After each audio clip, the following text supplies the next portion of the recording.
Canada and Mexico have taken a lot of our business over the years. Because of tariffs and the incentives we give, it's coming back. Hundreds of everyday household items are about to get a lot more expensive. Major EV projects, including factories in states like Georgia, South Carolina, Arizona, which promised thousands of jobs and were worth billions, paused or outright canceled. Thanks to President Trump's trade war. Everyday products like car parts, household appliances, baby strollers. People are very much frustrated with the cost of living. This is going to contribute to inflation. It's going to make things more expensive. In a significant escalation of trade tensions, Canada has halted all nickel exports to the United States, leading to a complete shutdown of the U.S. electric vehicle, EV industry.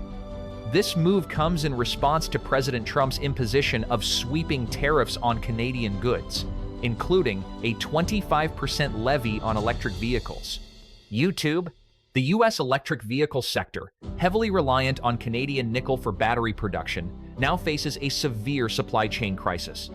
Automakers in Detroit and battery manufacturers in Nevada are scrambling to find alternative sources, but Canada's decision has left them with limited options. President Trump has demanded that Canada resume nickel shipments, but Canadian officials have firmly rejected the request, citing the need to protect their own economic interests.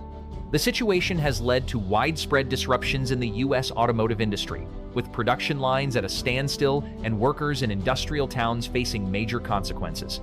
This trade dispute highlights the vulnerabilities in the global supply chain for critical minerals and the potential consequences of protectionist trade policies. As the situation develops, both countries are under pressure to find a resolution that addresses the underlying issues without further escalating tensions. The American industry is now in a precarious position as the trade confrontation between Ottawa and Washington erupted this morning. The Canadian government bluntly rejected a high-level U.S. request to export nickel, immediately derailing a deal that many officials in the American capital had viewed as essential for keeping their EV supply chain stable for manufacturers south of the border. The list of disruptions continues to grow, with nickel, copper, and even rare earths long supplied from Sudbury and Quebec now effectively frozen. At least 3 major U.S. battery plants in Michigan, Nevada, and Tennessee have been forced to announce temporary contract suspensions. Copper smelters in Arizona and New Mexico are also warning they cannot keep up with the surging demand without additional feedstock from Canada. Even coal imports, vital to certain steel mills in Pennsylvania and Ohio, have fallen into uncertainty. Analysts estimate that over 42% of the nickel used in U.S. EVs currently depends directly on Canadian mines. With the supply valve now firmly shut, the situation has become dire. Unlike steel or lumber, which can be sourced relatively easily from multiple regions, nickel is a difficult resource to substitute. Without it, production lines in Detroit, Cleveland, and Chicago risk grinding to a halt. The fallout would deliver a sudden and unprecedented shock to workers, automakers, and investors alike. From Detroit to Dallas, the ripple effects are already being felt. The White House may see this as a political standoff, but in the heart of America's industrial belt, many feel as though entire communities are being dragged down. For decades, the U.S. auto sector relied on a steady flow of nickel, copper, and rare earths from Canada to keep its assembly lines running smoothly.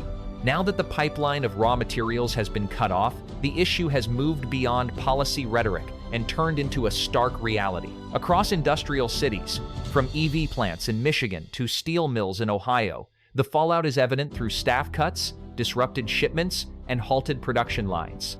In Michigan, home to the largest cluster of electric vehicle assembly plants in the country, the strain is particularly acute. Ford's Rouge complex in Dearborn has issued warnings to suppliers about possible delays. General Motors, which depends on a steady supply of nickel for its Ultium battery facilities in Lordstown, Ohio, and Spring Hill, Tennessee, has bluntly stated it faces a wall of raw materials. In Detroit, gloom hangs heavy as thousands of workers, who had recently celebrated plans to expand EV production, now fear sudden job losses. The impact stretches well beyond the Midwest. In the American West, Tesla's Gigafactory in Sparks, Nevada, a symbol of clean energy ambitions, imports a significant share of its nickel and copper from Canada. Without that supply, production schedules could slip badly, triggering knock-on effects for small suppliers from Arizona and Utah to California. The copper smelting industry in Phoenix is also sounding the alarm, warning that output could fall by as much as 20% in the next quarter without ore from the north. Further south, the situation is no better. Nissan's Smyrna plant in Tennessee, once hailed as a milestone for the regional EV sector, has quietly informed state officials that shortages in components are now an immediate concern. This could derail expansion plans through 2026-inch Alabama, along the auto corridor from Montgomery to Huntsville, where steel mills dependent on Canadian coal for alloy refining are urgently tallying potential losses. The Rust Belt has not been spared either, with battery cathode and anode manufacturers in Cleveland reporting only a few weeks of nickel left in reserve. In Pittsburgh, once prosperous steel furnaces reliant on Canadian coal are preparing to reduce capacity and shifts. Even Chicago, a logistics hub rather than a direct manufacturing site, is feeling the crunch as transport companies struggle with piles of empty containers and trucks idling for work. The consequences of Ottawa's decision extend far beyond the EV sector, sending ripples across the broader economy. Technology firms in Silicon Valley, already fatigued by semiconductor bottlenecks, now face a fresh choke point. Rare earth magnets and conductive materials, critical to consumer electronics, have long relied on smooth and steady imports from Canada. Cross-border flows from Canada are now effectively closed, and with that door shut, costs will inevitably rise. Delivery times will drag, and American consumers from San Francisco to New York will feel the pinch through higher prices and product shortages. The energy sector is no safer. Canadian coal, often overlooked in the broader oil and gas picture, plays a quiet but indispensable role in U.S. steel furnaces. Without it, energy costs at facilities in Pennsylvania, West Virginia, and Kentucky will climb sharply. For families in those regions, that means the threat of lost jobs, higher utility bills, and deeper strain on already fragile local economies. Layoffs, in fact, have already begun. Union reports from Michigan suggest as many as 4,000 workers could be furloughed by month's end. In Nevada, officials fear up to 6,000 jobs in EV battery production may be at risk if supplies are not quickly restored. In Tennessee and Alabama, governors are preparing contingency plans, anticipating ripple effects that may spread into other sectors, such as transport. Construction, food service, and retail industries that depend on the steady flow of workers and wages through local communities will also feel the impact. American consumers will not be spared. The National Automobile Dealers Association has warned that EV prices could climb by roughly $3,800 per vehicle within the next 6 months. Replacement parts are also expected to become more expensive, leaving car owners from Los Angeles to Miami facing unexpected repair bills. As global nickel prices surge, even gasoline-powered vehicles will not be immune. The costs of steel, copper, and electronic components are all at risk of escalation, threatening to destabilize the conventional auto industry as well. What troubles Washington most at this point is the pervasive sense of insecurity sweeping across the Capitol. For years, U.S. presidents and lawmakers have boasted of energy independence and a renewed industrial base.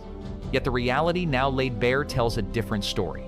The United States finds itself dependent, vulnerable, and scrambling. On Capitol Hill, urgent calls for action echo from mining states. States like Montana, Arizona, and Minnesota are demanding accelerated development of new domestic mines. But experts caution that bringing a nickel mine online can take a decade or more, and no executive order can conjure ore overnight. Meanwhile, everyday life in American cities reflects the impact more vividly. In Detroit, families who had just taken out mortgages, buoyed by stable auto industry jobs, now fear unemployment. In Reno, small contractors once responsible for maintaining Tesla's facilities face the risk of bankruptcy. In Cleveland, cafeteria staff at battery component plants whisper to one another about looming layoffs. From steel workers in Pennsylvania to engineers in Nevada laboratories, a single word keeps being repeated: paralysis. Canada's decision to block nickel shipments has stalled assembly lines in Detroit and sounded an alarm about how global resource flows are being reshaped. For more than a century, Washington regarded Canadian minerals as a natural extension of domestic supply. With the northern border little more than a formality when it came to steel, lumber, oil, or energy nickel was expected to follow the same path, effortlessly feeding into the American industrial machine. But Ottawa's hardline move has shattered that assumption. Canada is no longer a silent supplier. It is now a partner, leveraging resources to secure strategic advantage on the international stage. The clearest impact is seen in the auto sector. Nickel is not just a metal, it is the backbone of batteries, the very heart of America's clean energy transition. Without it, Washington's ambition to lead the world in electric vehicles is stalled. Yet Canada's strategy stretches further.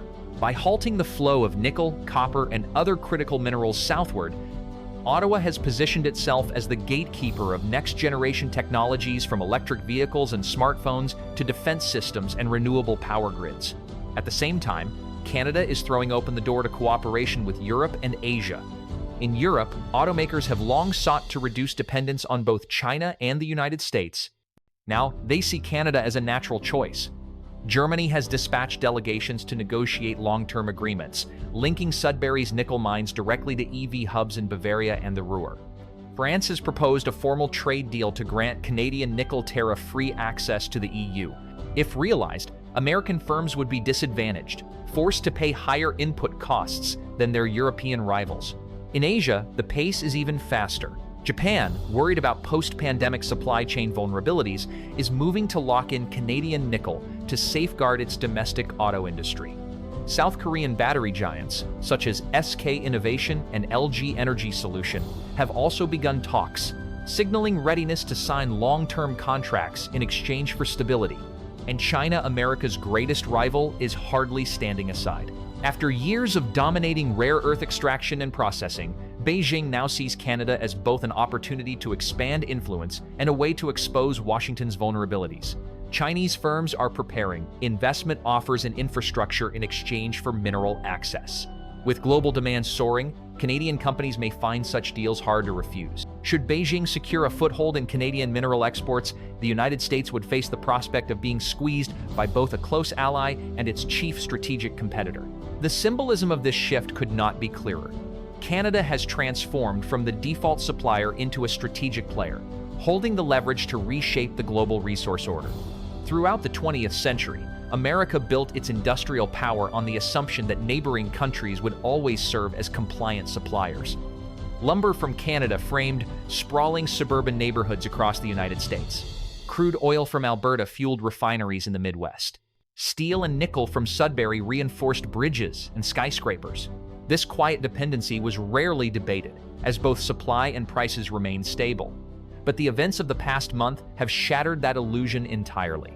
For the first time in recent memory, Canada has shown it is willing to use its own resources as leverage, even at the cost of a direct confrontation with Washington.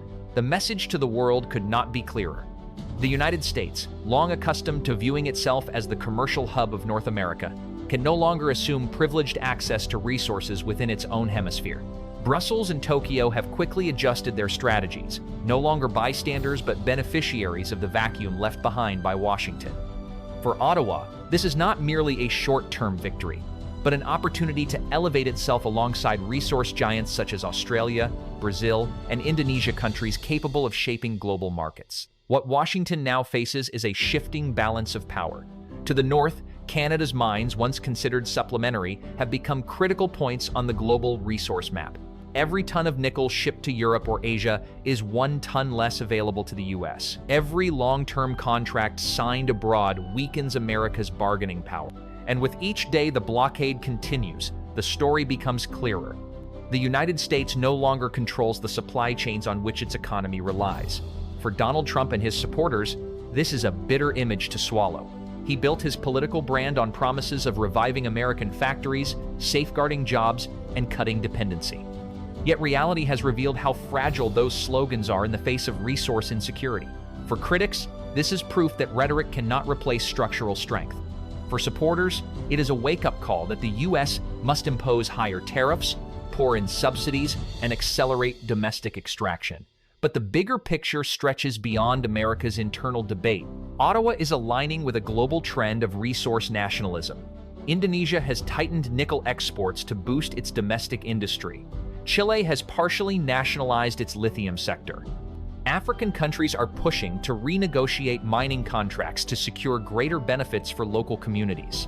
In this context, Canada's decision to lock its supply is not an isolated act, but a signal to investors and policymakers alike that critical minerals have become instruments of national power.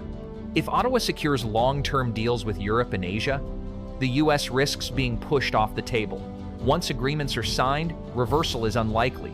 Buyers in Berlin, Tokyo, or Seoul will not only be paying for resources but also embedding strategic cooperation, infrastructure investments, technology transfers, and guaranteed supplies spanning decades. Meanwhile, American companies will be forced to buy on the open market, paying higher prices and facing chronic instability. This is not just an economic setback, but a blow to national credibility. For decades, Washington cast itself as indispensable to global trade, the open gateway that ensured the flow of goods.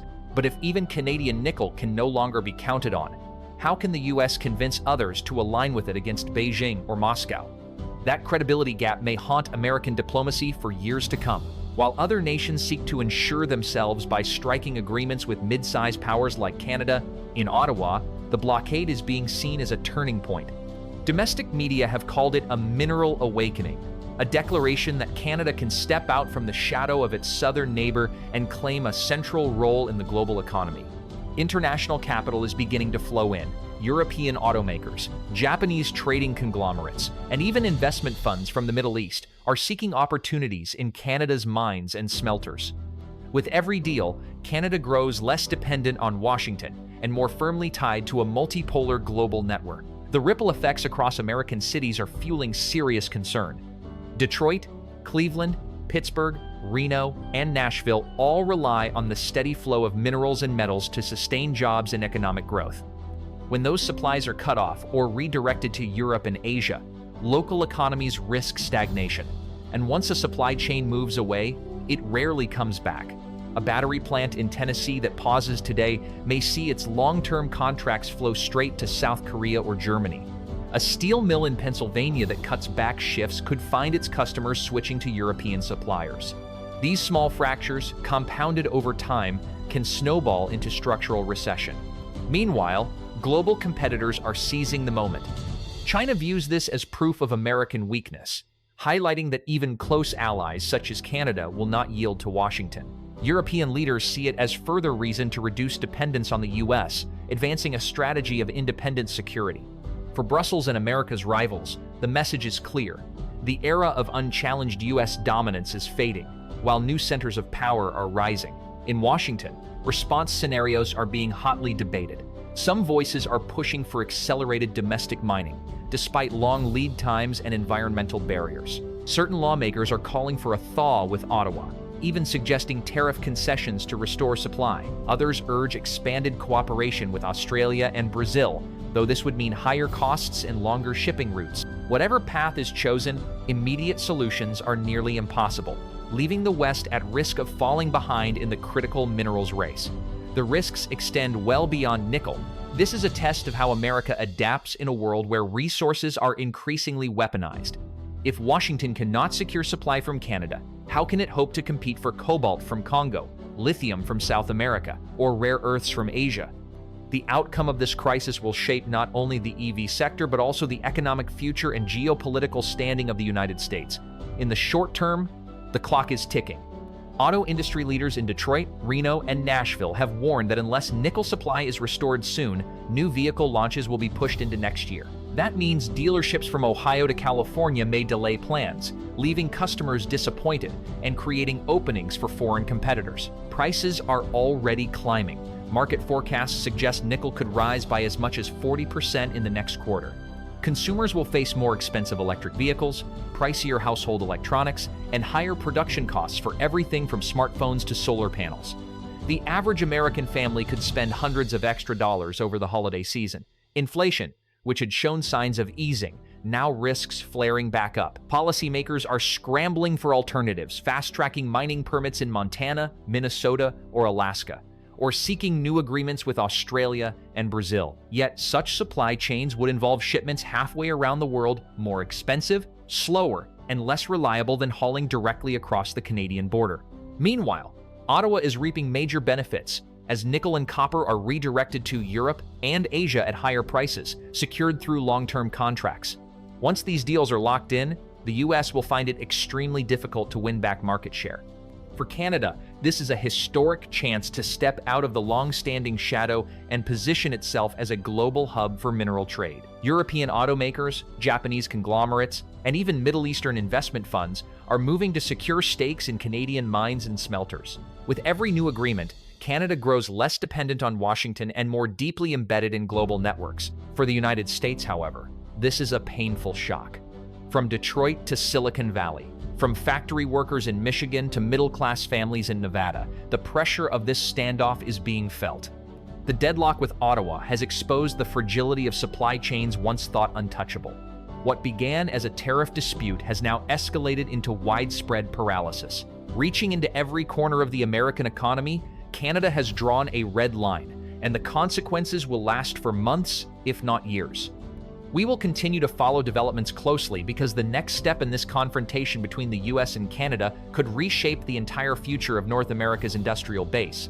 If you found this analysis useful, please like and subscribe so you don't miss the next chapter in this unfolding story. What we are witnessing is only the opening act of a turbulent new era of resources.